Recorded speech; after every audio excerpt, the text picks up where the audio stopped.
ये कैसी बातें कर रही हो तुम मोहिनी? तुम तो कन्या भ्रूण हत्या के खिलाफ हो।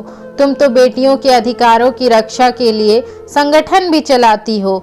समाज में तुम्हारे योगदान के लिए तुम्हें पुरस्कारों से सुशोभित किया गया है।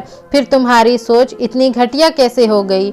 मोहिनी जी अपनी सहेली रमा से फोन पर बातें कर रही थी तो रमा उनसे झिड़क कर बोली, ऐसा क्या गलत कह दिया मैंने जो तू ऐसे गुस्सा हो रही है? मैं कन्या भ्रूण हत्या के खिलाफ हूँ। यहाँ तक कि मेरे छोटे बेटे के पास 2 बेटियाँ हैं और मैंने खुद उसे तीसरे बच्चे के लिए मना किया। बेटियाँ क्या बेटों से कम हैं? मोहिनी जी झुंझला कर बोली, वही तो कह रही हूँ कि तेरी सोच ऐसे कैसे हो सकती है? तू कह रही है कि बेटियाँ बेटों से कम नहीं। तेरा बेटा बुढ़ापे में कौन उसका सहारा देगा, ये बेटियाँ या और कोई? हाँ तो ठीक है, ये बेटियां ही बुढ़ापे में उसका साथ देंगी। तो फिर अगर तेरी बहू अपने माता पिता का ख्याल रख रही है तो तुझे क्यों बुरा लग रहा है? अरे तो उसे अपने माता पिता का ख्याल रखना है तो रखे, कौन मना करता है? लेकिन इसका यह मतलब तो नहीं कि वो उन्हें लाकर अपने साथ ही रखे। मेरा बेटा भी अपने बेटियों के घर जाकर तो नहीं रहेगा, तो बेटी अपने माता पिता का ध्यान कैसे रखेगी? बुढ़ापे में माता पिता की सेवा करने वाला कोई नहीं तो वो बेटी के पास ही तो रहेंगे। अब बेटी तो उनके पास जाकर नहीं रह सकती। मेरी बात मान मोहिनी, अपनी ये जिद छोड़ दे। नए साल में नई उम्मीदों का स्वागत कर। अगर तू बहू को समझेगी तो वो भी तुझे पूरा मान सम्मान देगी। रमा जी की बात सुनकर मोहिनी जी सोच में पड़ गई।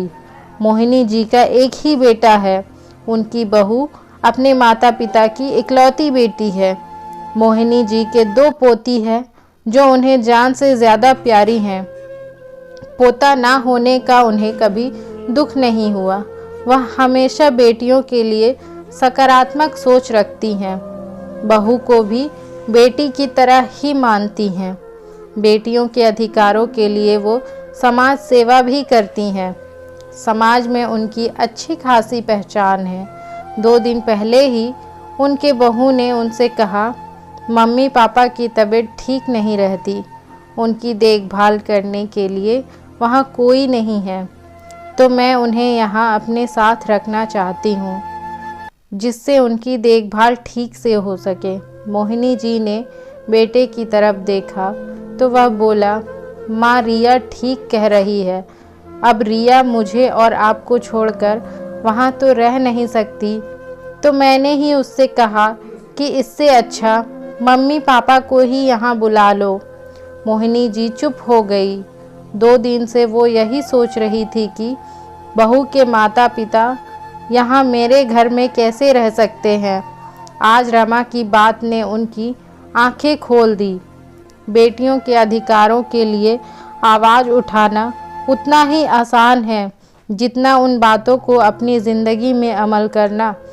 सही बात है, एक तरफ तो हम कह रहे हैं कि बेटा बेटी में कोई फ़र्क नहीं, बेटियां भी बेटों से कम नहीं, लेकिन अगर बेटी को बुढ़ापे का सहारा नहीं माना जा सकता तो उसके लिए अधिकारों की मांग करने का क्या फ़ायदा?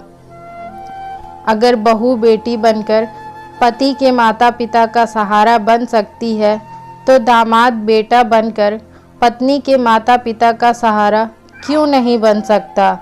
मोहिनी जी ने रमा जी को दोबारा फ़ोन किया। तू सही कह रही थी रमा, मुझे समझ आ गया कि अगर बहू बेटी बन सकती है तो दामाद भी बेटा बन सकता है।